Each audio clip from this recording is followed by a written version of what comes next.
So Charlamagne talked about a time where he discovered he had a passion for radio. And so basically he could have continued on doing radio, which we all know that he did, or he could have stayed with his families in South Carolina under that tree.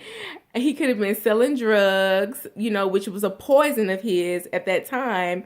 But, they were just kids. They were having fun. They were young. They were making a little bit of money. He was able to take his girlfriends out, buy them nice things. He was selling drugs through a drive-through window, which I thought that was the hilarious thing I've ever heard, coming from a family where, they dabbled and dabbled in drugs. I had a brother who was in prison for selling drugs, and I've never heard of anyone becoming that innovative and that creative, having a drive-through window to make a purchase. So if you can be that creative and that innovative, what else could you take that same energy and those same talents and put it towards to be more successful and do something that's actually legal? So anyway, that was the poison that I'm taking from the book. Or you can procrastinate. Say, hey, I know I'm good at radio. I want to do it, but I don't want to go down there to New York, and I don't want to fail at this job. People don't know me that very well, or I don't want to go down there to Philly and do a job. I want to procrastinate. I ain't got time for this. I could be doing something else. I could be hanging with my friends. Or, procrastination could have been when he got fired and, hey, why don't you go get the unemployment check? Well, he said it was his pride. But eventually, sooner or later, you're going to have to get that money. It's yours. You work hard for it. That's why we have unemployment.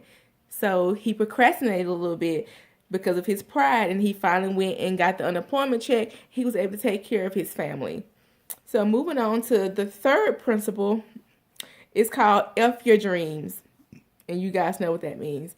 So talking about F Your Dreams, he was aspiring to be a rapper at one point because that's what was popular. That's what his friends were doing. And he said that someone came up to him and said, hey man, F your dreams. What are you doing? Why are you trying to rap? You're good at the radio. I mean, you're really good at this. Why don't you just go into radio full time? Leave that rapping alone. Leave it for the people that want to rap and that can rap. That's their passion. That's not yours. You shouldn't be doing that.